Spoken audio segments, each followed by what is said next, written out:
Peace, fam. Okay, in this video, we're going to talk about 5 steps to anti-aging. But first, I want to go over the science behind some of the most prevalent and general cautions that you hear about foods, such as don't eat fried foods and how bad diets affect health. I'm going to cover some of the science behind that so that we can see the connection. One thing we need to know about concerning our eating is glycation. Now, glycation is basically when sugar binds to fats or when sugar binds to proteins without the body's enzymes performing that process. Okay, that happen through some third-party process basically. And normally, a sugar being processed by the body will be metabolized by enzymes, and then it would be used. That energy will be used for building proteins, conversion to simpler sugars, which is glucose, energy storage. It would be used in energy production for the building of proteins by way of DNA and RNA coding. So that is the normal way by which sugar would be processed by the body. Now with glycation, this process can happen without the body properly performing the conversion. So let me explain. The two types of glycation are from cooking foods where there are sugars cooked with proteins and fats, and this is external glycation. Now you will see this in like soda, caramelized onions, most flour products that are fried in fat, etc. And it's important to know that when food is cooked and what's called ages develop, ingestion of that food is a direct contribution to disease and inflammation that happens in the body. Now AGES, AGE apostrophe S, is an acronym for Advanced Glycation End Products. Now one way this happens is when sugars and fats or sugars and proteins bind inside the body without the body's enzymes doing the molecular breakdown, as we discussed before. When you cook sugars and amino acids or sugars and fats, the more they are reduced and they combine, the more unusable they become inside the body, and they become toxic and obstructive to your biochemistry. Now, a good way to look at this is you may see some people eat charred foods, mainly meats, where some parts of the meat are actually burnt or black, and they do this for a particular flavor.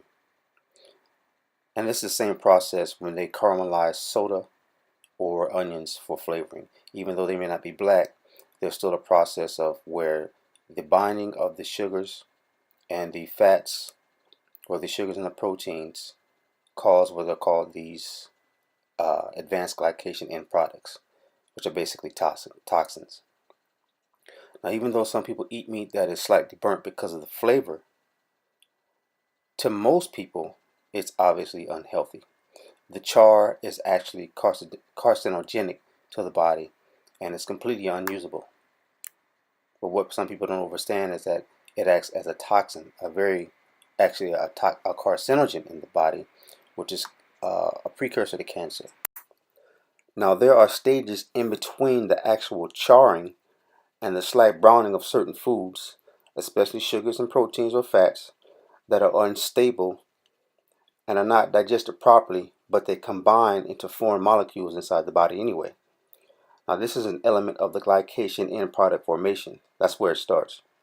So what you need to know is that these AGEs, or advanced glycation end products, don't follow one specific pathology. They can form into many toxic materials inside the body, which is why they are non-specifically named end products. Okay, it's just basically a vague name for foreign particles in the body, foreign molecules in the body. Let me give an example of why they are so random. You could have a protein that has all essential amino acids, and the cross-link between the sugars and the amino acids lysine and arginine will be different than if you have a protein that does not have arginine or lysine. But there will still be a structural change in the food structure that might be foreign to your biology and cause problems or contribute to accumulating damage. So this is how you get the randomness, because you have, as you know, 22 available amino acids, And so you have 22 combinations or different combinations that can occur at the basal level.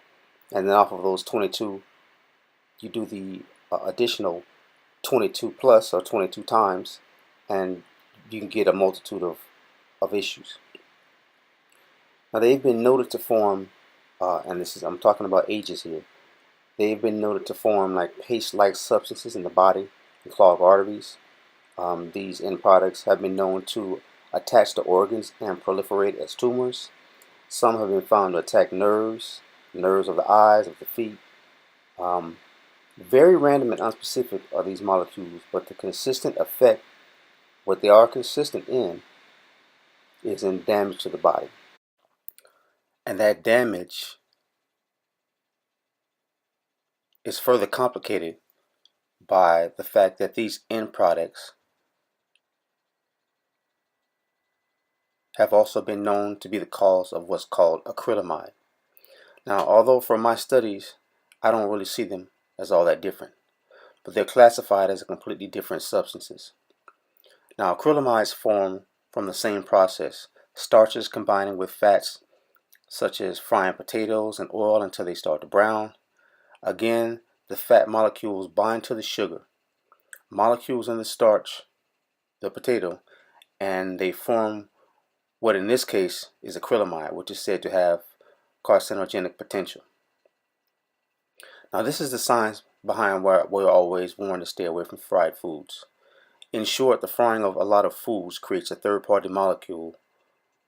When the hot fat-based oil bonds with the sugar, if you're frying a starch, or when that same fat-based oil binds with the meat, the proteins in the meat, or the amino acids more specifically, that the meat may be fried or grilled in. If you're using a grill, then those acrylamides form basically from the charcoal and the high temperature. Now, people with diabetes are especially sensitive to the age's effects. Now, I titled this video 5 Steps to Anti-Aging, and I haven't forgot that point. The moral of the story is when you fry most foods, as well as when you fry or grill most meat, my apologies, when you fry most starches, as well as when you fry or grill most meat, you turn it into something else that may or may not be foreign to the body, and you damage the body. This is one of the reasons why premature aging is so prevalent, and health issues come almost part and parcel with aging nowadays. Now, how do we implement anti-aging strategies? Here are some real solid methods. Now, I'm going to mention other potential remedies that are not under the ages category, but are reminders from previous studies I brought to bear in earlier videos rather. Okay, so number one, of course, you eat meat sparingly, mostly fish, and that should be salmon or catfish. Okay, now here the reason I show this is because you can see that even the U.S. government regulations deem salmon and catfish as two of the most healthiest alternatives, or two of the most healthiest choices when you deal with fish. Okay, here you can see that salmon is rated one of the healthiest and lower mercury exposure levels, along with catfish and others, by the U.S. government website. For those of you who still do beef, even if it's grass-fed beef, I want to share something with you real quick. I've learned of a fairly new trick that the farming industry is using, and they're using it by and large, and that is the labeling of beef as grass-fed, but that does not, it no longer means that the animal has been grass-fed throughout its lifetime. There's a short period of time that the animal can be fed grass, usually the first 6 months. Then it can be switched to a standard grain, and the resulting meat can still be classified as grass-fed. So, if the cow lives 3 years, the first 6 months can be grass-fed, but then after that, they can feed the cow grain, but still advertise it or sell it once the animal is slaughtered or processed for consumption. They can still advertise that meat as grass-fed meat. So that's something that you have to watch out for. If you don't eat beef, then that's not a concern. Organic chicken is fed organic grain mixtures to be classified as organic. So, if they're classified as organic, then that means for the chickens, they eat the grain for the entire lifetime of the chicken. That's totally different from the beef aspect of the game. Number two, lighten up on the carbohydrates. Not just simple carbs, but pastas, breads, wheat, grains, oats, and fruit juices, especially wheats. I have some work on that. Wheat basically forms toxins in the body as well. So your carb intake should be primarily through green, orange, and yellow veggies, and in that order of priority. 3, if you're melanated, get 20 minutes of sun a day. It's very important that you get vitamin D, which is not really a vitamin but a pro-hormone, okay, that balances the mineral ratio in the body, among other things, and it's mainly calcium that is concerned with. Now, in the winter times, it's best that you eat more natural substances to supplement as opposed to artificial vitamin D, since some of the supplementations are sourced from animals. Okay, they get some of the vitamin D sources from animals, so you want to be concerned with that, especially if you're vegan or vegetarian. 4, take at least 1 day a week to do a mini detox. Now, this stops toxin accumulation in the body, so you don't have to do a drastic major detox every few months. 5, this is a constant thing that I have to remind and tell people all the time. Take a multivitamin. Think of a multivitamin as a safety net that can plug many holes in your intake until you can, automate a proper regimen. Not only that, but reinforce your current intake, even if it is good. Much of the food items we eat today are badly denatured, and people know little about just how bad that situation is concerning the soil denaturing. So in my opinion, a multivitamin is a critical factor in getting a proper all-around solid regimen and to add to your anti-aging strategy. I hope this video helps. Peace.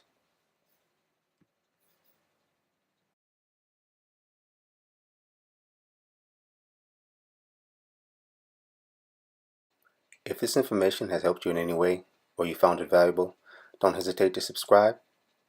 Also, for consultations, go to lessons101store.com, navigate down to the health consultations link, and from there it will take you to our health library page where you can receive a consultation.